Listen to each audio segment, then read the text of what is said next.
Thousands of pages of newly released emails reveal how EPA Administrator Scott Pruitt closely collaborated with oil, coal, and gas companies backed by the Koch brothers to roll back environmental regulations during his time as Oklahoma's Attorney General. The documents were released just days after Pruitt was sworn in as the new head of the EPA, the agency tasked with curtailing pollution and safeguarding public health. Last week, Senate Democrats unsuccessfully attempted to postpone Pruitt's final confirmation until the emails were released. But Republicans pressed forward and confirmed him in a 52-46 vote, largely along party lines. As Oklahoma Attorney General Pruitt sued the EPA 14 times, the trove of new documents show how energy companies drafted language for Pruitt's Attorney General office to use to sue the EPA over environmental regulations.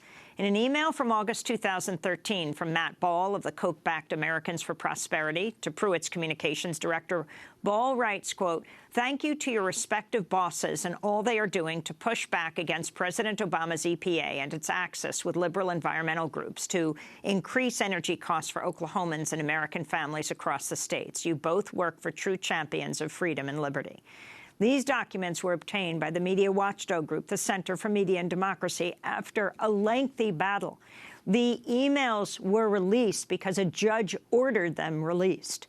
For more, we go to Madison, Wisconsin, where we're joined by the group's executive director, Lisa Graves, also the publisher of Exposed by CMD.org and PRWatch.org. Lisa, welcome back to Democracy Now! Explain what these emails show. You just got thousands of them in the last 2 days. Well, these emails help show the cozy relationship between Scott Pruitt and the industries that he was tasked with regulating as the Oklahoma Attorney General. And so what they reveal is more of that relationship, the way in which he was praised by the Koch brothers operatives, the way in which he was urged by energy company lobbyists to just cut and paste from their materials and from other documents that they had jointly or worked on together to produce. And this is part of a longer investigation that we've been conducting about Scott Pruitt and about the Republican Attorney General's Association, where you can see through the documentation we've obtained how much these industries are paying to curry favor with these attorneys general.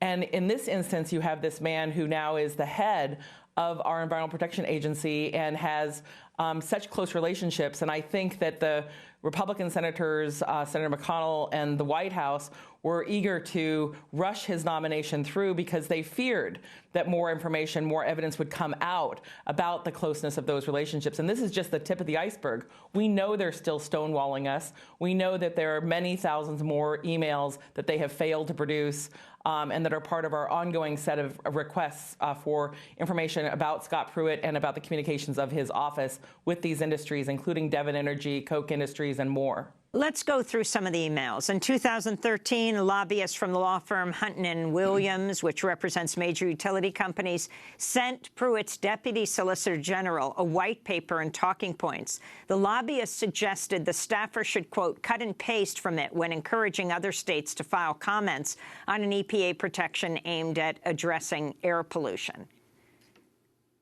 Well, right. I mean, you have that email that just came out, as well as the emails that were discussed by Eric Lipton in his New York Times story that won a Pulitzer Prize back in 2014, 2015. What you can see from that is this idea, that email, other emails, that maybe we should call them cut and paste Pruitt. Because basically the relationship between industry and industry groups or utilities and Pruitt's office was so close that there are numerous references to saying just cut and paste this, cut and paste that. You know, that's not what we expect of our attorneys general. That's not what we expect of the head of the EPA. These guys are not supposed to be doing the bidding of private industry. Private industry has its own lawyers. The lawyer who is the head of the Oklahoma Attorney General's office is supposed to represent all the people and the public interest, just as the head of the EPA is supposed to represent all Americans, not just the corporations. And yet you have this man who has basically spent his life's work advancing the industry position, targeting and attacking efforts to regulate the toxin of mercury, other serious pollutants, trying to undermine efforts to address the harms to our climate and more. And so that email is just one of many that shows this pattern that we see of this cut and paste idea for Scott Pruitt and his team. So talk about the relationship that is exposed through these thousands of pages of emails that you got through a lawsuit, a judge ruling just, what was it, last week, that these should be released immediately, and the Senate moving very quickly to confirm Pruitt before the emails were delivered to you. That's correct. The judge ordered that the first set of documents, that order came down on Thursday afternoon, and there was plenty of time for the Senate to wait to get answers, in part because it wasn't just our requests that were unanswered, but also numerous requests by senators on the Environment and Public Works Committee that Pruitt was stonewalling them as well. But there was this rush to push him through. Why the rush?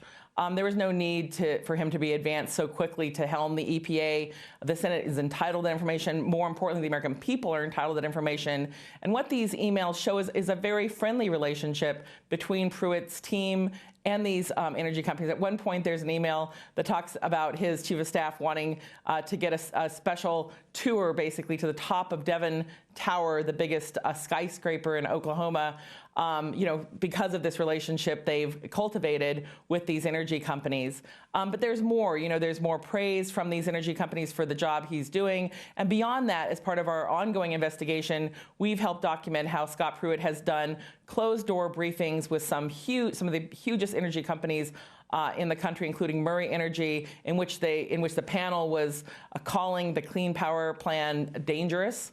The idea that we should be taking measures to address carbon dangerous. These are extreme positions. They're the positions of industry, and you see it over and over again in these emails, the closeness, the coziness of these industry lobbyists, these lawyers, and the office that Scott Pruitt was running in Oklahoma. Last month, the EPA administrator nominee at the time, Pruitt, testified in front of the Senate during his confirmation hearings. Senator Jeff Merkley questioned Pruitt about a 2011 letter the Oklahoma Attorney General sent to the EPA opposing regulations limiting emissions from the energy sector. Senator Merkley said much of the letter was largely written by the Oklahoma energy company, Devon Energy. You used your office as a direct extension of an oil company rather than a direct extension of the interests of the public health of the people of Oklahoma. Do you acknowledge that you presented a private oil company's position rather than a position developed by the people of Oklahoma? Senator, with respect, I disagree. The efforts that I took as Attorney General were representing the interest of the state of Oklahoma. Why do you need an outside oil company to draft a letter when you have 250 people working for you? Senator, as I've indicated, that was an effort that was protecting the state's interest and making sure that we made the voices of all Oklahomans heard on a very important industry to our state. You said all heard, but you only sent it on behalf of a single voice, the oil company. Thank you. So that was Senator Merkley questioning Scott Pruitt, who was just approved as EPA administrator. Your response, Lisa Graves?